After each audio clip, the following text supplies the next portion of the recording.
Salud. El brindis es algo que adoptamos allá por los siglos XVI y XVII, en el medio, y viene del alemán, curiosamente. Van a haber muchas historias sobre el brindis, el vino, bueno, fundamentalmente es cultura. Por lo tanto, para saberlo, viene del alemán brindirst, que significa te lo entrego, de alguna manera, ¿no? Y la costumbre de chocar las copas para que volcase un poco de vino en la copa siguiente viene de la costumbre de los griegos y de los romanos. ¿Por qué? Se tenían desconfianza. Se tenían desconfianza y por lo tanto, al saltar un poco de vino hacia el otro lado, podían probar si estaba envenenado o no. También viene de una costumbre ancestral propia no solamente de los pueblos europeos, sino también aquí en América, antes de que se llamara América, que es que se derrame un poco en el suelo como ofrenda a la madre tierra. ¿Por qué uno dice salud? Hay varias razones. En algún momento se pensó en esto del veneno, obviamente, ¿no? Te deseo salud, a veces con ironía, porque lo que le estaban haciendo es darle una copa envenenada.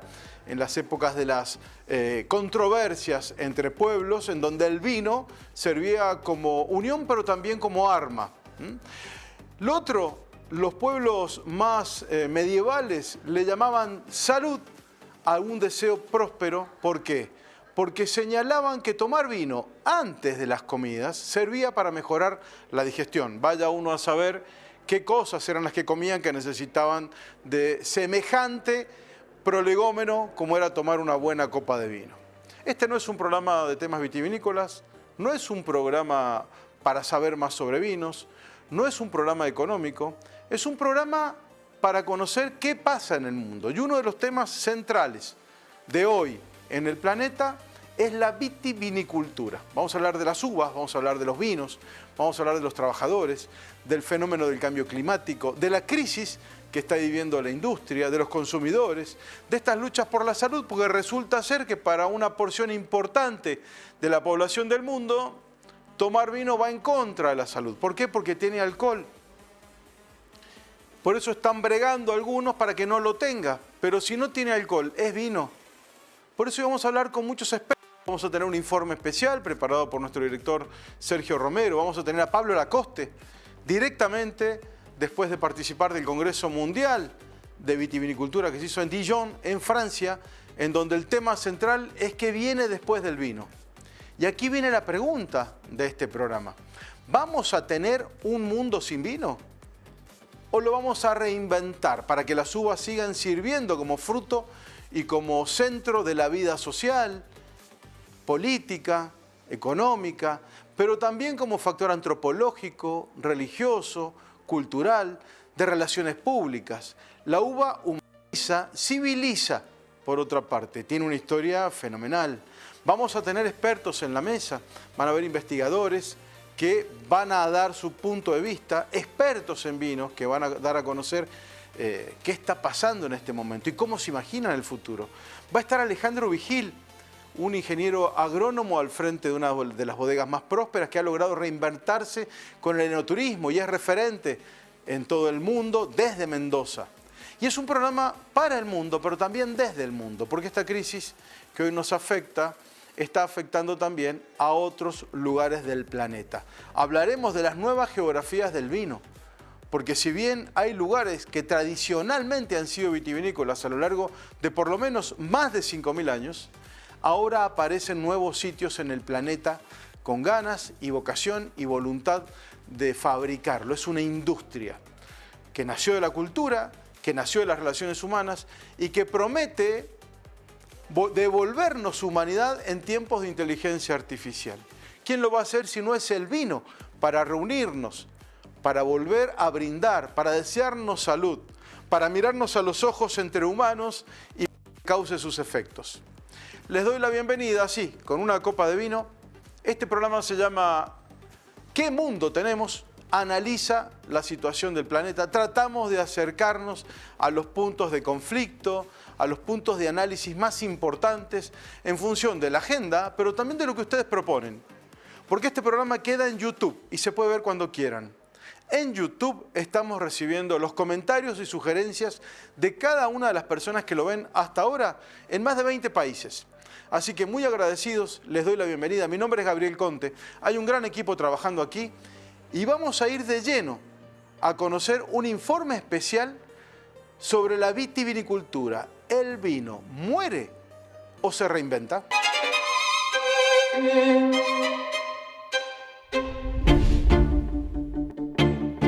En una cueva de Armenia hay una prensa de piedra, unas tinajas de barro y los restos de un vino del 4100 a.C. Es la bodega más antigua que conocemos. Desde ese momento, neolítico, incluso antes de la escritura, nunca dejó de haber en algún punto del planeta alguien pisando uvas. 6000 años de continuidad ininterrumpida.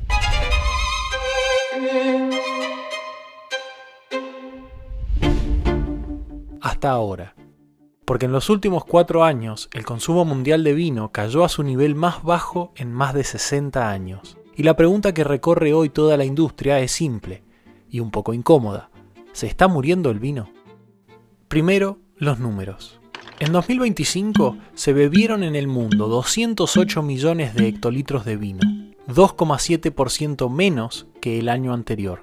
Es la cuarta caída consecutiva.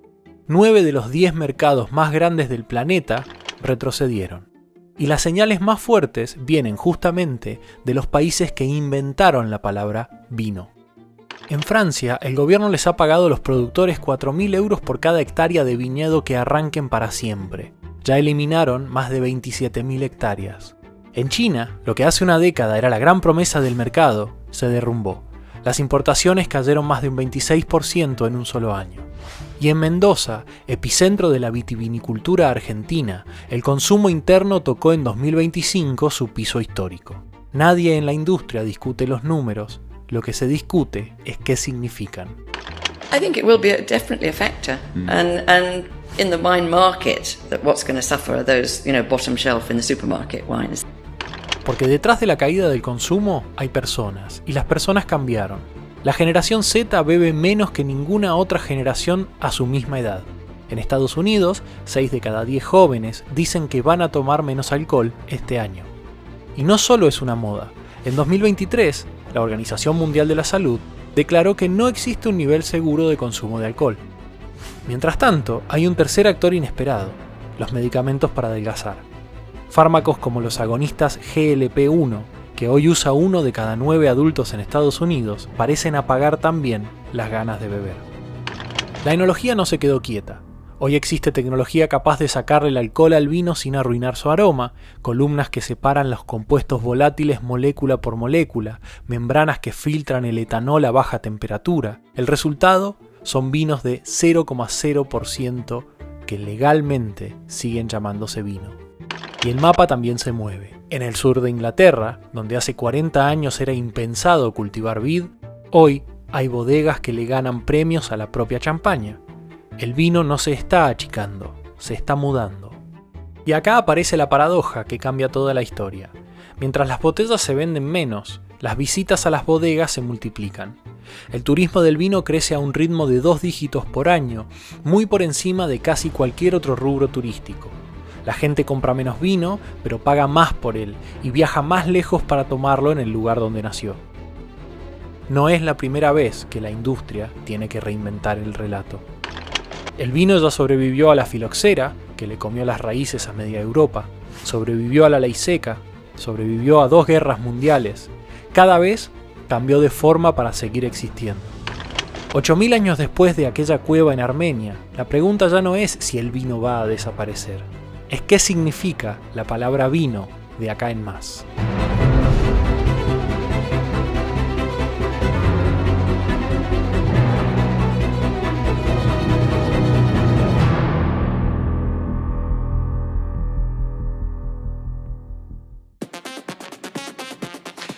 Pablo Lacoste es doctor en Historia, mendocino, pero trabaja en Chile desde hace muchísimos años. Es autor de muchos libros que han indagado, investigado y resuelto algunos dilemas de la historia de Mendoza, pero también de la vitivinicultura. Inclusive ha experimentado en torno a los orígenes de las mujeres en la vitivinicultura. Hoy está trabajando en Chile, pero a nivel internacional tuvo un alto honor recientemente: participar del Congreso Mundial de la huida del vino que se hizo en Dijon, en la Borgoña francesa. ¿Por qué es importante? Porque fue el centro neurálgico de la discusión sobre el presente y el futuro del vino.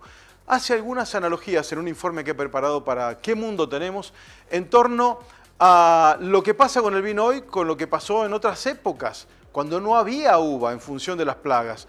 Y habla del futuro del vino, inclusive arriesga para qué serviría. ¿Para qué sirve el vino en definitiva? Esto lo planteo yo también.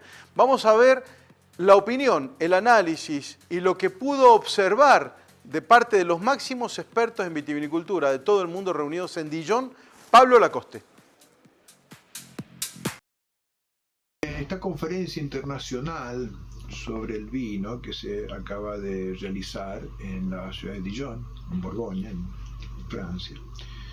Y quería contar brevemente en qué está el mundo del vino, ¿no? Acá se presentaron 200 resultados de investigaciones principalmente hechas en Francia, Montpellier, Champagne, Bourgogne, Bordeaux y los principales lugares donde se estudia los temas del vino, pero también los homólogos de Italia, Alemania, Portugal, España, Australia, Nueva Zelanda, Estados Unidos y el resto del mundo.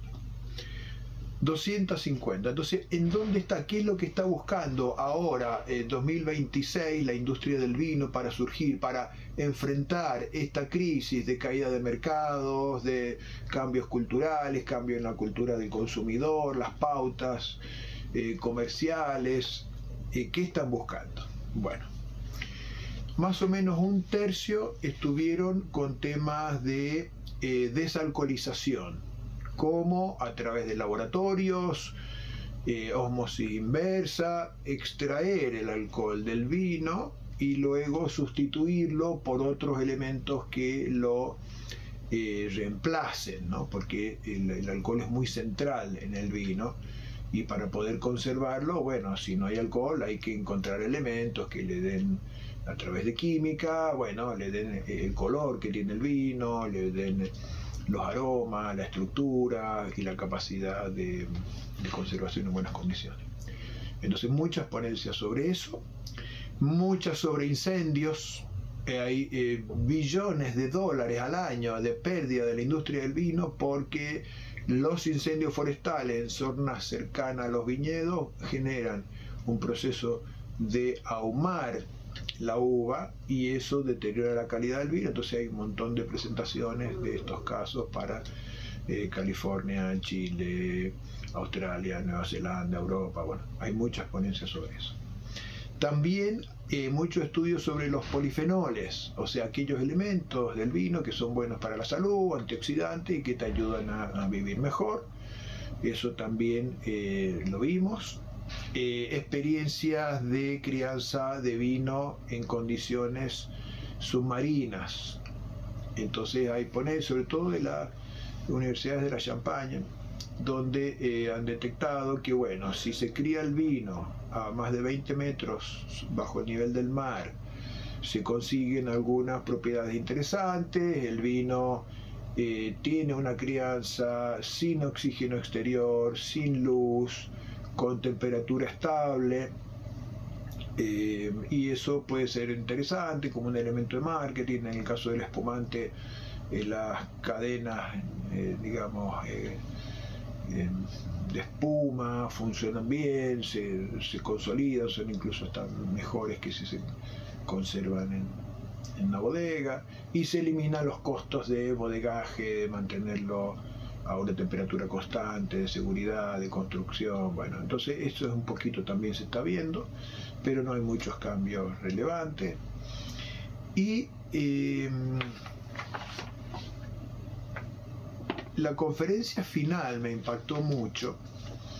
Fabien Gavot, un académico, historiador, especialista en la Edad Media, de la Universidad de Bourgogne en Francia, y él le dieron el honor de dar la disertación de cierre.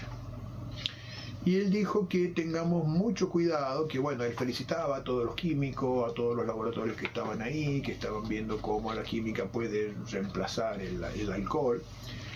Y él advirtió que hay como una especie de nueva filoxera. ¿Qué pasó con la filoxera? La filoxera es un tema muy estudiado en Europa porque, ustedes saben, al fin del siglo XIX afectó 4 millones de hectáreas de viñedos. Y entonces todas las empresas del vino tenían contratos con sus clientes para abastecerlos de vino por muchos años. La industria convocó a los químicos, a los laboratorios, para hacer vino o algo parecido al vino sin uva. Entonces traían pasas de Turquía, con alcoholes industriales, con algunos otros frutos, con mucho conocimiento químico para finalmente obtener una bebida que tuviera más o menos el color del vino, los aromas del vino, tuviera alcohol, tuviera cosas para poder cumplirle a los mercados. Bueno, según Fabien, ahora estamos en algo parecido. Estamos sacando el alcohol del vino, pero claro, si le saco el alcohol al vino es como si a un ser humano le saco el esqueleto, se va a derrumbar, tengo que sustituirlo por algo, porque el alcohol no es un aditivo al vino, sino que es un elemento esencial dentro del vino. Y no puede haber vino sin el alcohol, salvo que lo sustituya en todas sus funciones, en todo lo que influye. No es solamente que te va a dar un elemento de alcohol con todos los efectos que eso tiene el ser humano, sino que influye en el color, en el aroma, en la estructura. O sea, es demasiado central. Entonces él decía, miren, si van a hacer vino sin alcohol, búsquense otro nombre, pero no le pongan vino. Si no, estamos haciendo lo mismo que en la época de la filoxera. El vino que se hizo en la época de la filoxera no debió llamarse vino. Es lo que él dice. Entonces, ¿cuál sería la salida? Bueno, me puse a discutir mucho con él. Conseguí este libro, que realmente es espectacular. Es un libro escrito por un holandés sobre la casa de Borgoña. Se llama Los Temerarios, en honor a uno de los 4 grandes duques de Borgoña, que es Carlos el Temerario, pero entrega mucho de la cultura del vino en la época medieval. Y eso es lo que, según Fabien, hay que ir tratando de reconstruir ahora. ¿Cómo era el mundo de la época medieval? Porque ahí tenía opciones interesantes, ¿no? Y acá está la cultura benedictina. Entonces, estuvimos discutiendo la cultura benedictina. San Benito crea la regla con la cual van a vivir los monjes de todos los monasterios y de los conventos que florecen en la Edad Media. Y ahí se establece cómo va a ser la cultura del vino. Entonces cada monje va a recibir una ración diaria de vino, que son más o menos 250 centímetros cúbicos, digamos. Pero de un vino medieval que tiene baja graduación, esto es otro elemento importante. En el mundo medieval teníamos el vino de los príncipes, que tenía entre 12 y 14 grados, más o menos como los vinos buenos de hoy, pero estaba el vino de consumo común, que era de 8 grados, 8 o 9 grados de alcohol. Entonces a cada monje le daban por día esos 250 centímetros cúbicos y a eso le agregaban agua. Y lo que se le agregaba en agua era un equivalente similar. Entonces, si tenía 250 centímetros cúbicos en vino, le agregaba otro tanto de agua, estaba tomando para hidratarme medio litro al día, pero con apenas 4 grados. Entonces, esto hacía que se lograra un consumo de vino con baja graduación para mitigar estos efectos que hoy la medicina desaconseja, ¿no?, por el tema del alcohol, pero manteniendo la identidad del vino.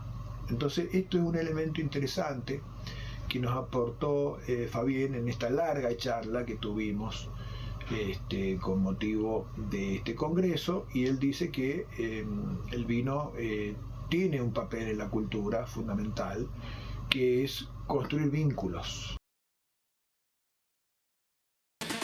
Hemos escuchado el informe de nuestro equipo de producción con Sergio y Gabriel Romero, pero también hemos escuchado a Pablo Lacoste, que participó de este congreso internacional en Dijon, en Francia, y hay que abundar sobre el tema, porque lo que no sabemos es si realmente el vino se termina, si no va a haber más vitivinicultura, hay catastrofistas como en todos los temas, o si se va a reinventar, si va a haber nuevas formas de vino, nuevos gustos, nuevos sabores, nuevas formas de elaborarlo, o si va a seguir todo como era entonces. El vino tiene miles de años de historia. Lo vamos a ver al final del programa, cuando les mostremos algunas de las bodegas con más de 5.000 años de antigüedad en Turquía, que visitamos para mostrárselas a ustedes. Pero tenemos un panel que realmente está muy interesante. Nos visita en esta ocasión Federico Carabajal, que es enólogo con trabajo en China, entre otros lugares, ¿no? Una nueva geografía para el vino que se empieza a sumar.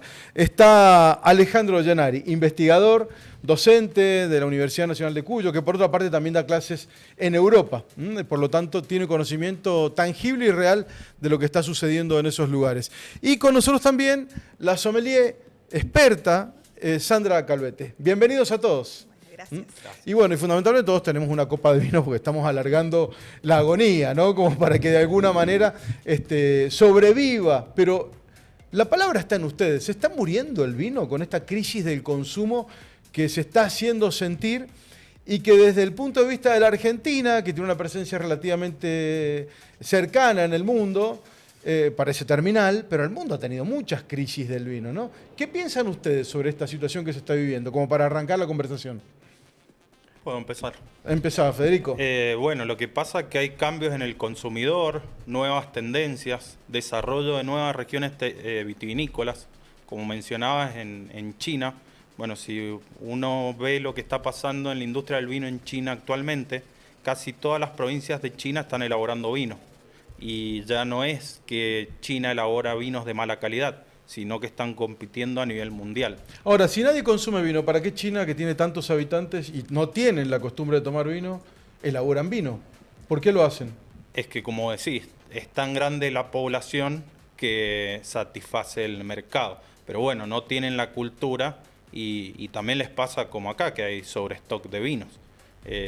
Más allá de China, otro caso es Estados Unidos. En Estados Unidos, en todos los estados, se produce vino, incluso en Alaska, Hawái, Florida, que bueno, eso también hace que haya un sobrestock a nivel mundial del vino, distintas variedades que van apareciendo, distintos hábitos de consumo y también distintas preferencias del consumidor, porque el consumidor de Estados Unidos no prefiere lo mismo en la costa este que en la costa oeste. Entonces se han juntado dos cosas, sumo a la mesa que quiera participar.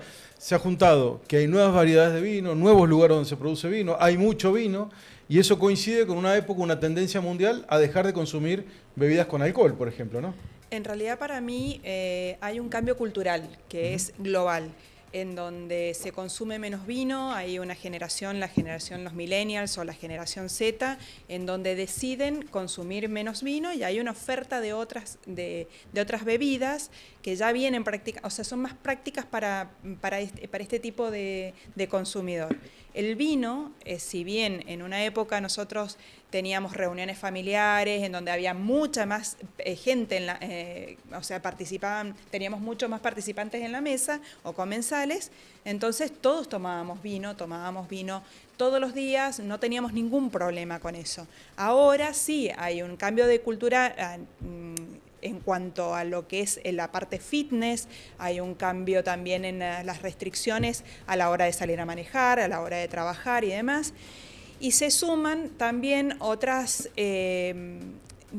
otras cuestiones que son un poquito más personales, en donde los gustos van variando, pero no significa que se va a caer el consumo del vino y ha tenido una crisis, va a salir, salen nuevos productos, hay mucha oferta, como dice acá Federico, hay una oferta muy amplia, entonces se reduce un poco cada bodega que antes elaboraba una cierta cantidad de vino y vendía una cierta cantidad de vino, ahora obviamente está un poquito más acotado porque tiene más competencia. Profesor Llanari, ¿qué es lo que ve? Un poco de todo. Creo que es muy difícil decir que va a desaparecer, yo creo que no, que todo se transforma, se crean nuevas cosas y es un gran sector donde hay ganadores y perdedores. Esos ganadores y perdedores son de distintos niveles. Algunos lo podríamos, en la academia hablamos mucho, sobre todo en la academia francesa, de niveles socioeconómicos. Generalmente en la Unión Europea el gran perdedor socioeconómico es el cooperativista y el pequeño productor asociado en cooperativas. Es decir, gran parte de la crisis está recayendo en el mundo cooperativo europeo, que controla más de la mitad del vino europeo. Y controla sobre todo los vinos básicos o los primeros escalones de los segmentos de calidad. Entonces ese sector es el que más lo está sufriendo y es el sector que sufre totalmente el cambio cultural y las pirámides y las nuevas pirámides alimentarias, ¿no? Las pirámides, etarias, porque se van muriendo estos consumidores de 80, 90 litros que tenía, por ejemplo, los pueblos italianos, los pueblos franceses, y era el consumidor de vino básico de todos los días, de grandes volúmenes. El consumo es un consumo más asociado ya a consumo festivo, consumo de placer, consumo ocasional, 1 o 2 botellas semanales, fines de semana, etcétera, etcétera. En la Unión Europea también esto es el mundo cooperativo. Después, el mundo de color del vino. No es lo mismo el tinto y el blanco. El tinto está en una fuerte crisis, el blanco se está abriendo y se está expandiendo, y el rosado también. Es decir, que si uno ve, por ejemplo, el mapa argentino, 75-25, 80-20, tinto contra blanco, obviamente, y Chile le pasa más o menos, el tinto sufre mucho más, un vino mucho más exigente en todo sentido, contra el blanco, que es un vino más hasta coctelero, que le va comiendo espacio. Y cuando uno ve, por ejemplo, Italia, que es 50 y 50, las regiones tintas, Toscana, sufre mucho más que el Véneto, que es muy blanco. Y bueno, el Véneto se expande y la Toscana se achica. Entonces tampoco es que todo el mundo del vino puede ser tratado igual. La Provence francesa crece, y mucho. Es el corazón del vino rosado francés, una genialidad de marketing. Y está sufriendo mucho Bordeaux, por ejemplo. ¿Y quién sufre en Bordeaux? Los vinos cooperativos. Entonces Bordeaux es un lugar donde se van a erradicar alrededor de 15 a 20 mil hectáreas de vino, financiado por Francia y la Unión Europea. España sufre mucho esto, porque España es un gran productor de volumen. Y después, bueno, todo lo que pasa en esos 3 países nos impacta en todo el mundo. Nos impacta en China, como impacta en Argentina, impacta en Estados Unidos. Y el cambio cultural de que hablaba ella es cierto, tenemos una restricción al consumo de alcohol muy fuerte, las asociaciones médicas están imponiendo el no alcohol, y eso no solo que tomamos menos alcohol, cuando tomamos menos alcohol es un dato medio de tomar el consumo total dividido la población total. Lo que pasa es que el que consume alcohol consume mucho más que la media, y el que no consume, y hay porciones de la sociedad o parte de la sociedad cada vez más importante que consumen 0 alcohol. Nunca. Entonces, claro. Tener un 30%, 40% de la sociedad con 0 alcohol hace que cualquier medida sea muy complicada. Claro, lo que veo en la discusión del tema es una desesperación, apuro, digamos, ¿no? Por los productores de uva, por un lado, por los industrializadores, que son los bodegueros, por el otro, y hay choques de versiones, ¿no? Porque no terminan de coincidir en cuál es el problema y cuál sería la solución. Algunos dicen desalcoholizarlos. Ahora recientemente en la Argentina se ha permitido también los vinos más turbios. Hay mucho vino orgánico, que no sé si es vino o no es vino. Alguna gente los consume casi por religión, digamos. Vino, ¿no? Pero orgánico sí es vino, claro bueno, que sí es vino. ¿y el vino sin alcohol es vino o no es vino? Porque es una discusión que claro, dejemos a los abogados, pero es un abogado. Y porque ellos van a definirlo junto con los enólogos, pero en el mercado el vino, a ver, antes yo les contaba, yo he estado en Riad por una cuestión de trabajo, en la capital de Arabia Saudita, y en una cena de trabajo comíamos Angus, ribeye de Angus, con vinos desalcoholizados, hace 10 años atrás. Es decir, que en el mundo musulmán son 1.000 millones de personas que podrían tomar vino desalcoholizado, por decirlo. Es decir, las uvas no morirían, pero es que, a ver, volvemos a lo mismo. Vamos generando nuevos productos que van teniendo nuevos mercados. Son muchos nichos distintos. Hay gente que le gusta el vino naranja, que es un vino, una fermentación de uvas blancas con cómo se fermentan las tintas. Pero también tenemos, por ejemplo, para hacer espumantes, el Pinot Noir, que se fermenta en blanco, o sea, sin el ollejo, para hacer la base del espumante del champán. O sea, el champán es Pinot Noir, Pinot Meunier y Chardonnay. Entonces, y el cava también tiene una tinta que se vinifica en blanca, es decir, Hay salidas, decís. Eso No, es yo digo que hay imaginación. Porque Bien, cuando vemos la misma Argentina hay de todo. O sea, como nunca, prácticamente deben ser 20 provincias que están produciendo vino. Entre Ríos. Es que yo Casi creo, todo Argentina, Entre Ríos era actualmente. históricamente una de las más importantes productoras de vino, Fue hoy la ha primera. vuelto a producir vino en muchos lugares, en Victoria, en Concordia, en Colón. Hemos hablado del factor económico, hemos hablado del factor salud, que incide mucho en la gente que está teniéndolo en cuenta. ¿Tiene que ver el cambio climático en algo con esto? Porque, por ejemplo, en el Reino Unido se han empezado a plantar viñedos cuando nunca antes había sucedido. Sí, bueno, no sé si... no, Los si que quieren quieran. pueden hablar. Yo lo que puedo decir es que, bueno, por esto mismo que está pasando por el cambio climático es el desarrollo de las variedades blancas y el incremento de vinos blancos y espumantes. Y bueno, un claro ejemplo es Reino Unido.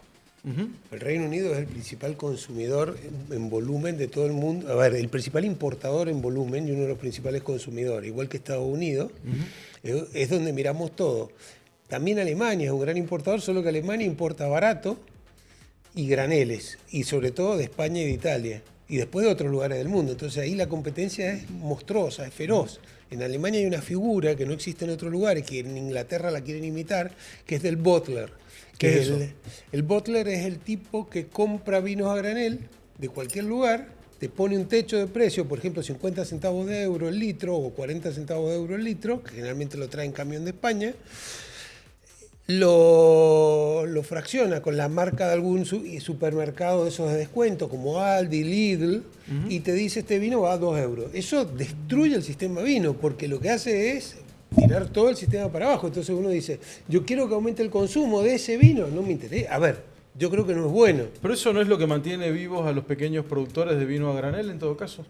A las cooperativas y todo lo que hablamos recién que están Sin muriendo. duda que el negocio es de las cooperativas. Los que más venden son las cooperativas, pero terminan asfixiándose en un sistema que no diferencia producto, Claro. y que lo único que busca es que gane el distribuidor. Sandra. De todos modos, la crisis también ha llegado a las cooperativas. Las cooperativas o los pequeños productores que le venden a las cooperativas, y las cooperativas a su vez le venden a una cooperativa mucho más grande, también están teniendo ese problema de que están vendiendo, o sea, le están pidiendo menos cantidad de uva.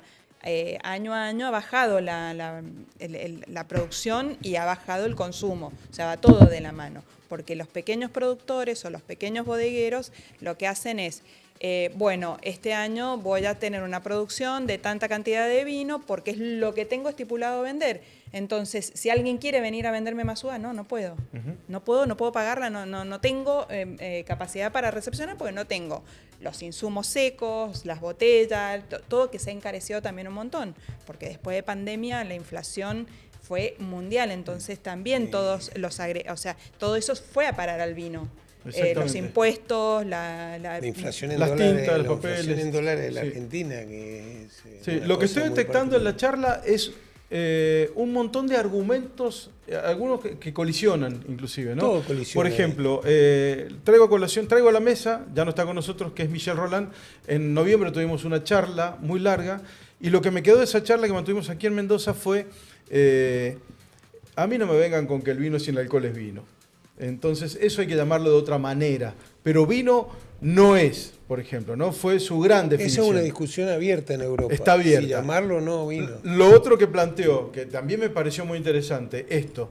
El mundo, yo he vivido 6 crisis, me dijo, del vino, donde cerraron muchísimas bodegas. Y bueno, ahí está la cuestión. La libre oferta y demanda y las capacidades de tener o no espaldas para seguir adelante. Esto es milenario, no se va a terminar nunca, pero es obvio que muchos van a quedarse en el camino. No, pero esto de la libre oferta y demanda también es muy relativo, ¿no? ¿Por qué? Primero porque no hay libre oferta y demanda en algunos mercados intermedios de vino. O sea, si eso queda clarito. En el Hay segmento oferta, y básico, demanda, hay oferta y demanda que a Estados Unidos le perjudicó un montón porque tuvieron que erradicar el 20% de sus viñedos debido a que no había tanta demanda de vinos. Entonces, sobreestoqueado, dijeron no, ellos un poquito más simple, más desenamorados, no como Italia, Francia o España, que en realidad lo que están tratando de hacer es la erradicación, que le hiciste el comentario, la erradicación subsidiada, en donde les pagan para que, no sé, vayan a pintar maceta, qué sé yo, no sé, bueno, pobre, ¿no? Pero claro, dejan la actividad. Quiero traer a la mesa a otro invitado que está en video y que es Alejandro Vigil. Él nos va a también dar su punto de vista sobre lo que está pasando y sobre lo que cree que va a pasar con el vino en el mundo. Bueno, amigo Conte, acá tu pregunta, yo tengo la voz un poco tomada, pero sobre la vitivinicultura a nivel internacional y qué está sucediendo y qué va a suceder, creo que ha habido un golpe muy fuerte por parte de algunos gobiernos del mundo donde pusieron algún warning sobre el vino, lo pusieron en la misma categoría que otros alcoholes. En este momento estamos pasando una situación ya de plató, donde se está deteniendo esa situación, donde yo veo que en países como Estados Unidos se está recuperando el consumo. Creo que lo bueno de esto es que el vino queda como una bebida natural, como lo es, cultural, como lo es, y que pasa estas situaciones, ¿no? Hay nuevos equilibrios. Por supuesto que hay vitivinicultura que se va a ir perdiendo, lamentablemente, y que vamos a ir renovando o reconvirtiendo. Y esto es la parte más difícil para mí, ¿no? Que es la vitivinicultura que yo he conocido de pequeño, el de la casa de mi abuelo, el de los productores de pequeñas cantidades de hectáreas. Creo que ahí es donde tenemos que pensar qué va a suceder y hacia dónde va. Yo creo que cualquiera que se dedica a la vitivinicultura como forma de vida no tiene plan B, entonces no veo como que vaya a desaparecer esta actividad, jamás. Esta es una forma de vida, por lo cual hay que tener cierto optimismo y hay cierta tendencia que van marcando algunos mercados. Por otro lado, creo que sí se está mudando una vitivinicultura mucho más de precisión, una vitivinicultura que busca cosas nuevas, que se abren nuevos lugares como los vinos desalcoholizados, que a mí increíblemente me pasó este año juntarme con el dueño de una de las desalcoholizadoras más importantes del mundo en España y mi pregunta fue ¿quién está bebiendo esto? Y su respuesta fue rapidísima. Me dice el 70% de la gente que está tomando el vino desalcoholizado es gente que nunca tomó vino. Eso me abrió una puerta nueva que no la tenía, que me dio felicidad, ¿no? Porque estamos hablando de que vamos a tener nuevos consumidores a futuro y está en nosotros trabajar para que no perdamos la parte cultural, la parte fundamental que le da el espíritu a esta bebida tan importante. Bueno, hay un punto central de Vigil que me parece que es lo último, ¿no? Cuando los nuevos consumidores que van apareciendo. Federico, vos has trabajado en muchos lugares del mundo, lo seguís haciendo, elaborando vinos, y salió un tema que picó rápidamente y que hay que abundar, que es esto, ¿no? Los jóvenes bebiendo vino como enlace social. También lo dijo Lacoste. Todos de alguna manera sabemos que el vino nos vincula. Digamos, un vino rara vez se toma solo, hay que estar muy enojado con la vida, digamos, no para tomarlo solo. Y si es por nosotros, el vino no va a morir nunca, los que estamos en esta mesa. Pero quiero decir, ¿cómo ves esto de la relación salud, vino, fit, vino, jóvenes, vino? ¿Qué es lo que estás viendo vos, Federico, en el mundo? Bueno, déjame que marque algunos puntos sobre esto. Con respecto a Estados Unidos, lo que está pasando en California es que hay un fuerte apoyo al cannabis. Entonces, bueno, ¿qué pasa en los jóvenes? Que no te causa resaca, al otro día tenés el día libre, no te produce por ahí lo que hace si te tomaras 2 o 3 botellas de vinos en la noche. En China, bastante contradictorio, es que la principal bebida que se consume es el baijiu, que es un destilado, el destilado más consumido a nivel mundial por la población que representa China. Tiene entre 50 y 60 grados de alcohol. Entonces ahí es como pensar, bueno, ¿qué? ¿Le bajamos más el alcohol al vino? Sí, realmente el vino pasa a ser una bebida con baja graduación alcohólica comparada con... O habrá que volver a los chinos fanáticos del vino cuando lo descubran y vamos a tener una gran cantidad de consumidores, que esa puede ser la otra opción, ¿no? La premiumización no viene por ahí. Y en China está muy marcada, hay grupos importantes de bodegas que son los que marcan el consumo respecto a esto, a los vinos premium al lujo. Estar en Te diría China... que en China la premiumización es la que está arriba, Sí. ya los vinos casi íconos o ultra premium, lo que se maneja a través de lo que se llama la Place du Bordeaux, que es como una gran distribuidora de super vinos, que Argentina tiene algunos vinos de Catena, algunos de Zucardi, Chile tiene Alma Viva de Conchitoro, y después están los grandes chateaux de Burdeos, algunos de Borgoña y algunos vinos italianos. Y esos son los que compran los consumidores de altísimo nivel de China, que pagan precios estratosféricos. Por lo eso aspiracional, digamos, de alguna manera, absolutamente, es parte de un sistema. La premiumización es lo que mucha gente hoy está discutiendo. Hicimos un montón de esfuerzo para producir Malbec, dejamos de producir criolla y hoy no nos rinde el Malbec. Y es porque la premiumización te lleva cada vez más para arriba. Y más para arriba se achica el triángulo del segmento de mercado, digamos, es menor el mercado. Entonces la competencia es mucho más intensa. Pero vuelvo otra vez a lo mismo. El problema de Mendoza y San Juan es totalmente distinto al de Salta. O al de la misma La Rioja, o yo acabo de regresar, acabo de escribir un artículo sobre lo que está pasando en la Patagonia, pero no en la Patagonia Neuquén y Río Negro, sino lo que está pasando en Trevelin, o en la meseta, Paso del Sapo, no sé si lo habría de nombrar, donde hay una bodega que tiene 4 hectáreas, 3 hectáreas y media, y en Hualjaina, donde hay 2 bodegas que entre las dos tienen 10 hectáreas. Tienen todo el stock quebrado, es decir, no pueden responder a la demanda. Una de ellas está en la carta de Don Mario se llama este restaurante. No, Don Mario es acá en Mendoza. Claro. Don Julio. Y son vinos que valen arriba de 50.000 pesos. Claro. O sea que el relato detrás del vino, la es localización. Importantísimo. Hay un montón de cosas que no tienen solo que ver con el producto, bueno, de alguna manera, ¿no? Bueno, pero el cambio climático también lleva a eso, a moverse las zonas vitivinícolas hacia en el hemisferio norte al norte y en el hemisferio sur al sur, con desarrollo de nuevas regiones para la elaboración. Bulgaroni consiguió una región vitivinícola en Chubut. Sí, bueno, pero, muy al sur de Chubut. Bueno, ¿no? ahí vamos a esto. Ahí hay un cambio tecnológico muy importante, porque los agrónomos, los primeros agrónomos que fueron fracasaron, digamos. Los agrónomos formados, como formé yo, por ejemplo, porque ahí la clave son 2 cosas: la lucha contra heladas, que tienen, por ejemplo, 40, 50 eventos de helada durante todo el ciclo.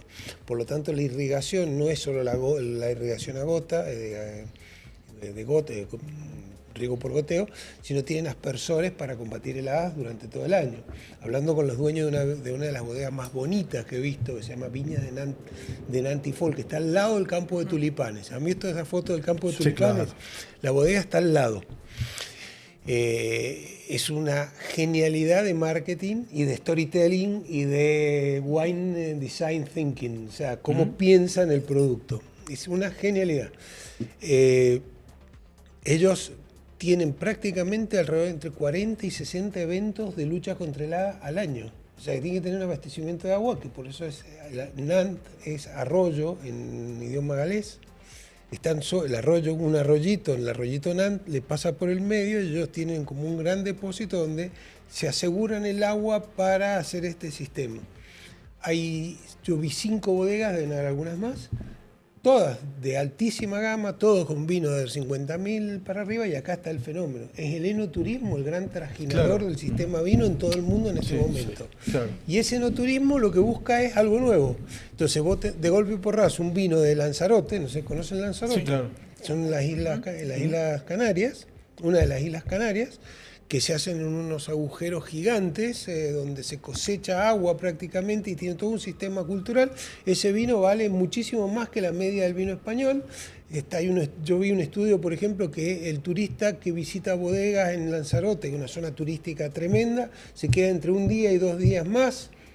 Entonces, cuando uno dice, claro, pero es que en realidad es otro mundo, la bodega es la que trata de, o sea, la bodega la subsiste gracias al enoturismo, pero ahora el vino, ¿cómo sigue subsistiendo? Porque la bodega sigue elaborando cada vez menos vino. Y está esto del nolo, que bueno, es ahora lo último que se está hablando todo el tiempo, es el no alcohol y el low alcohol, que es la gente demanda ese tipo de vino, y es lo que está mutando. Porque es mucho más fácil transportar a una playa, un evento o a donde vos quieras hacer algún encuentro con amigos, que algún encuentro con amigos, con personas, con quien quieras, es mucho más fácil transportar una lata con algún destilado, se destila, todo está en lata, está el vodka, el gin, el vermut, hay un montón de otras bebidas, entonces se corrió, pero ¿qué pasa con el vino y la lata? Tengo máquina de fraccionamiento móvil en donde es muy complicado fraccionar en lata y es muy caro porque tiene que tener un proceso especial la lata para que pueda. Entonces es muy difícil andar con la botella de vino, con las copas y todo, y se va a otro mercado. Entonces esto de no alcohol o bajo alcohol está buenísimo porque abre otro mercado que... Vamos a ver si se le puede decir vino o no, eso bueno, queda, como dice él, a los abogados. El tema es que no mueran las fincas que producen la uva. Se hace con uva. Tendrán que convertirse en otra cosa. Y esto ya ha pasado otras veces en la historia. Pero volvemos a lo mismo. Los europeos en esto lo tienen muy claro. ¿Quién es el que desaparece? A ver, en Europa no se habla de países, se habla de regiones. Entonces, no es lo mismo ser Rioja que ser Penedés que ser La Mancha. Ni Rioja y Penedés sufren, pero La Mancha recontra sufre. O sea, pero La Mancha es el mayor viñedo del mundo y también un viñedo de una calidad bastante baja y es el mayor exportador de vinos a granel a Alemania y a todo el mundo. Australia no es lo mismo estar en Adelaida que estar en Griffith, es decir, en la zona donde está Yellowtail que estar en la zona donde está Penfolds o donde están los otros. Es decir, son regiones, no es lo mismo estar en un lugar de San Juan que estar en Pedernal. Si uno ve Pedernal, Calingasta, crecen y otros lugares de San Juan se achican. Lo mismo pasa en Mendoza. Si vemos los últimos 30 años, el Valle de Uco tiene 15.000, 20.000 hectáreas más. Y el este tiene 40.000 menos, no sé, 30.000 menos. Y cuando vemos varietalmente, en el Valle de Uco deben quedar 5 hectáreas de criollas. Y en el sur también cada vez hay menos criollas y en todos lados hay menos criollas. Por más que uno trate de decir que la variedad de los vinos hechos con uvas criollas pueden ser buenos vinos, sí es cierto, pero la verdad es que el mercado de allí que se le está poniendo mucho énfasis al torrontés riojano, que es una cepa de origen argentino. Es la única de origen argentino, y se le está dando mucha preeminencia para meterla justamente como estos vinos blancos especiales, y se le está dando una nueva categorización. Quieren competirle al Malbec, en todo caso, y es una sana cuestión que están haciendo. Es un complemento, no una competencia para mí con el Malbec. No, competir me refiero en ser el vino insignia de la Argentina. Me parece que está bueno que aparezcan otras cepas con ganas de evolucionar y ganar el mercado, ¿no? Sí, es importante también, como mencionaba Alejandro, el manejo agronómico y el desarrollo de nuevas tecnologías. China tiene vitivinicultura gracias a eso, que los inviernos pueden llegar hasta menos 20 grados y tienen que enterrar las vides, que las tapan. Es algo que se ve en pocas regiones del mundo. Y eso... Chablis. Mirá, no sabía eso. Sí.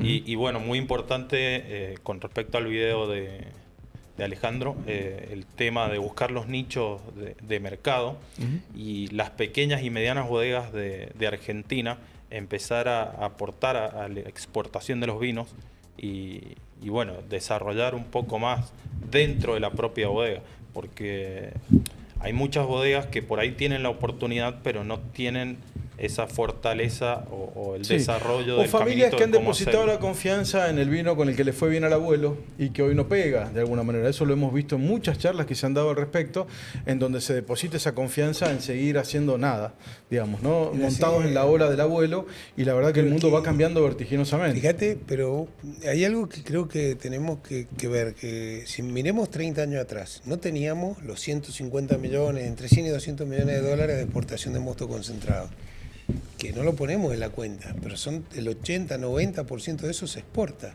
Y eso son lo que ha sostenido las variedades de bajo valor enológico. La reconversión prácticamente hizo desaparecer los vinos de variedades de bajo valor enológico. Muy poquito, cada vez más el vino, aún el vino básico o el primer escalón del sistema es un vino de buena calidad.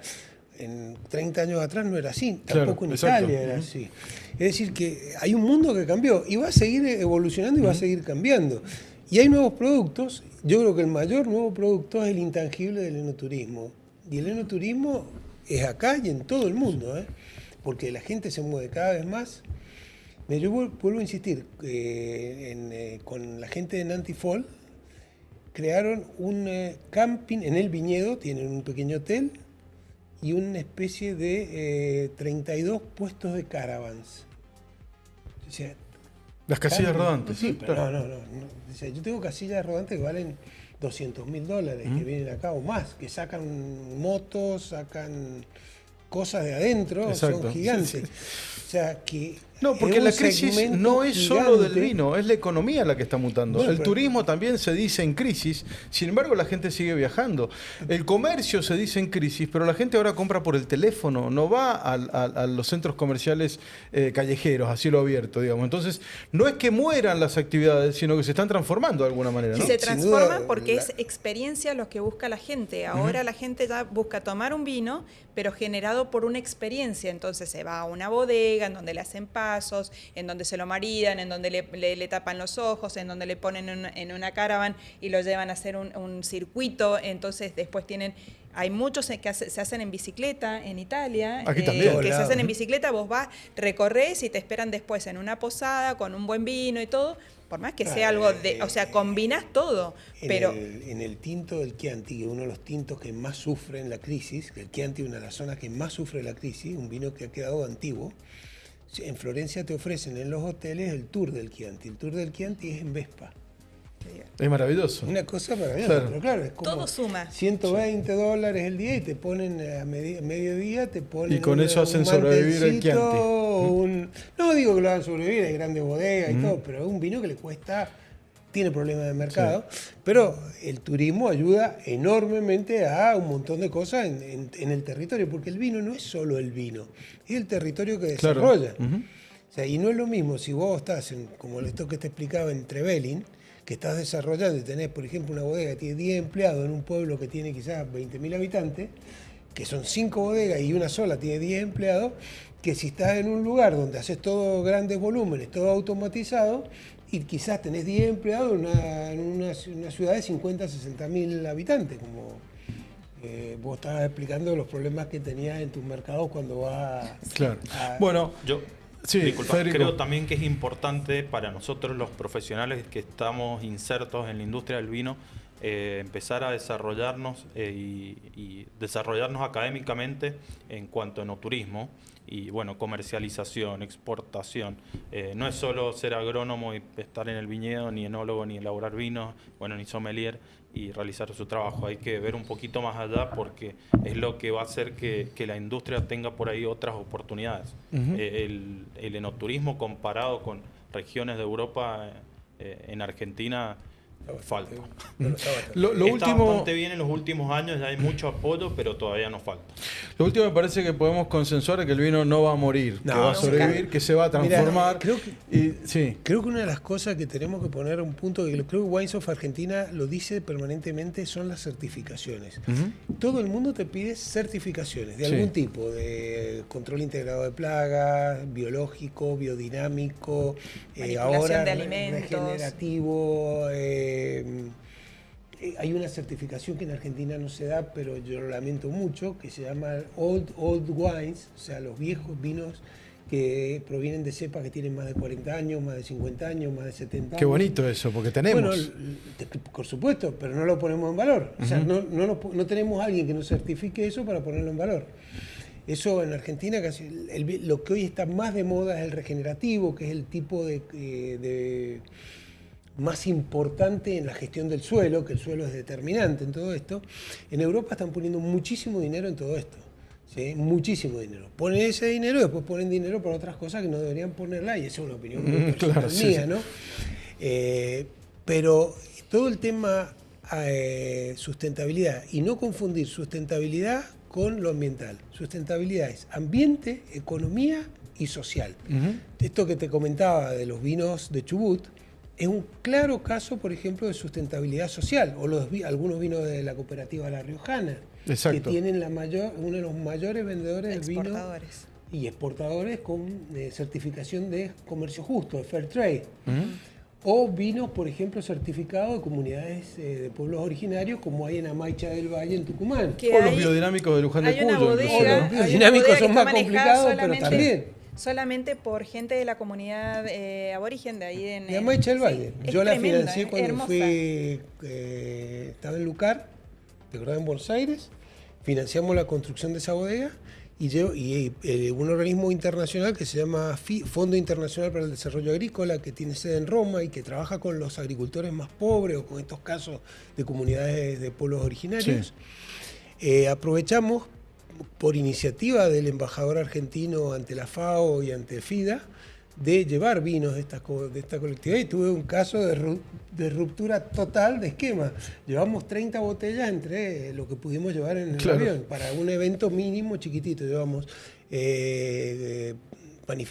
harina de algarrobo, hicimos panificados de algarrobo, de harina de algarrobo en una panadería italiana en Roma, y llevamos estos vinos. Bueno, cuando la gente quedó tan fascinada con la historia de los vinos, llevamos al cacique, que es el que maneja todo con la comunidad, nos empezaron a pedir para comprar y nosotros no teníamos ningún mecanismo para vender. Sí, o sea, no teníamos ni botella ni... Creo que hemos llegado a algunas definiciones. Los puntos de controversia se resuelven con innovación, en muchos sentidos. Y con gobernanza. Y bueno, claro. Que es un problema que tenemos seriamente. Hoy estamos haciendo explotar la gobernanza del vino que habíamos ido construyendo. Uno puede estar de acuerdo o no, pero que está explotada, está explotada. Está. Sandra, ¿qué hacemos para que los jóvenes tomen vino? Uy, ¿qué hacemos? Y no afecte a la salud y que sigan yendo al gimnasio. Que sí, lo que pasa es que también tenemos esta parte en donde fue una generación que en pandemia se acostumbró a trabajar en home office, se acostumbró a estar en el gimnasio, a jugar videojuegos en línea y no sale mucho. Entonces hay que invitarlos a que tengan más vida social, más experiencias, que no hace daño el vino todo lo contrario, porque te puede alegrar la vida, alegrar una reunión, generar un recuerdo maravilloso con gente maravillosa con la que puedes estar. Si quiere tomar vino sin alcohol, que tome vino sin alcohol. Tenemos un recurso humano acá con nuestros enólogos, que son, la verdad, ingenieros agrónomos que lo manejan espectacular el tema. Entonces, apoyarlos a ellos a que sigan creando su magia para que nosotros podamos seguir disfrutándola. Muy bien, Federico. Coctelería. Un cierre, a ver. ¿Por qué no coctelería? Si estamos hablando de vinos desalcoholizados, hacer campañas para jóvenes relacionados también con el deporte, probar. Hay muchas campañas en la Fórmula 1 que siempre están los espumantes de alta gama. ¿Por qué no pensar en otros deportes y ver un poco el tema de vino sin alcohol? Y campañas orientadas a los jóvenes, siempre manteniendo los consumidores de siempre. ¿Un consejo final, una reflexión final, Gennari? Mira, lo de la coctelería es fantástico, ¿no? El Spritz es el cóctel más vendido prácticamente en el mundo y es espumante Prosecco. Francia importa Prosecco para producir Spritz. Bueno, pero ahí está, encontramos. Consejo no. No hay una solución, hay miles de soluciones y cada uno la tiene que ir buscando y la tiene que ir encontrando. Lo que no, hay que demonizar el vino. Yo creo que es muy importante reconstruir la gobernabilidad del sistema para poder tener iniciativas colectivas que son determinantes. Nadie se salva solo en este sistema. Federico Carabajal, Alejandro Gennari, Sandra Calvete, salud por muchos años más de vino. Y bueno, por siempre ya hemos resuelto que esto va a continuar. Que continúe, Muy bien. que sea así. Muchas gracias por venir. Gracias. Dicen los romanos in vino veritas. In vino veritas.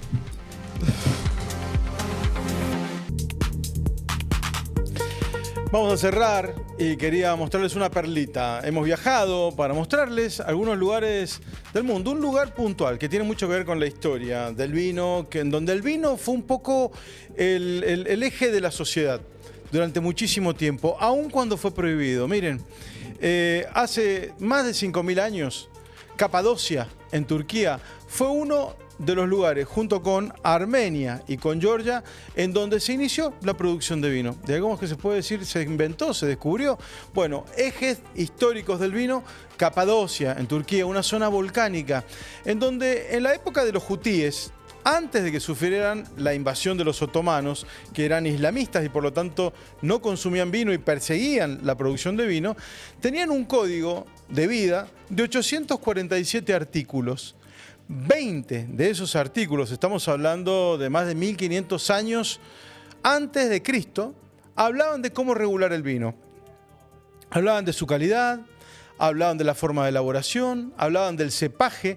Tienen cepas propias, por ejemplo el vino blanco de Capadocia, que es el Emir, así se llama, también tiene unos tintos fabulosos, pero el Emir tiene cepas milenarias todavía plantadas, en lugares que son patrimonio de la humanidad.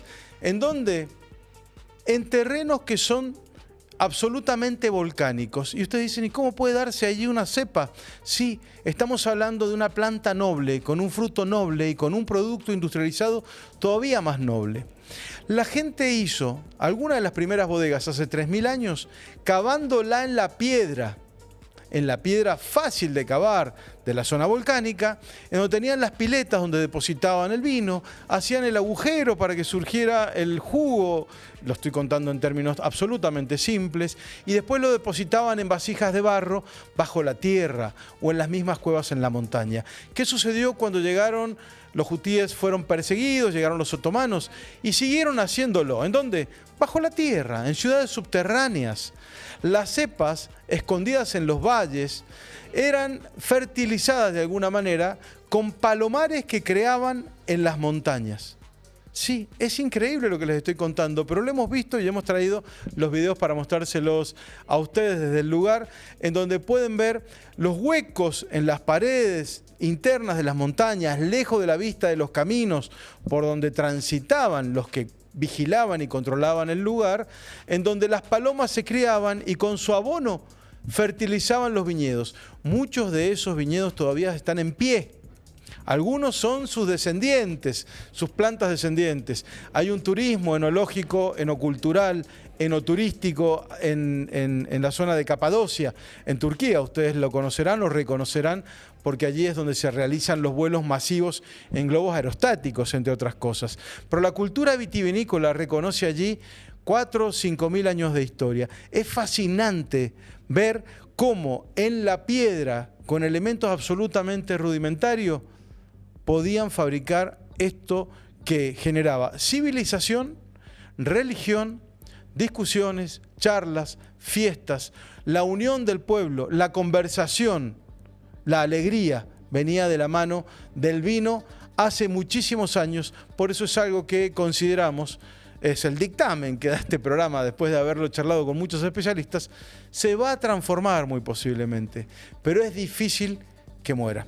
Está en nuestros orígenes, nos ha acompañado durante cientos de años y aquí estamos viendo en estos videos que hicimos en Turquía cómo se hacía ya hace tiempo y podemos verlo hoy, cómo se va recuperando espacio tanto en las leyendas, la mitología, las historias reales, lo que hay que contar detrás de la elaboración de cada vino. Lo hemos hablado con el panel en el programa, tiene que tener una experiencia que acompañe a cada vino para que sea una vivencia y le incorporamos a nuestra propia historia. Nuestra vida es así de chiquitita, sin vino sería todavía más corta.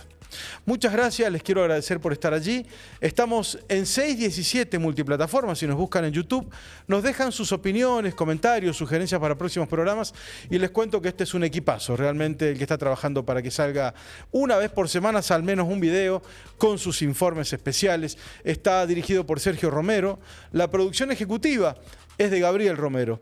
Bruno Carretero está en sonido, en cámaras está Gabriel Godoy y Mani Cano en la edición. Mi nombre es Gabriel Conte, los espero en cualquier momento. Muchas gracias.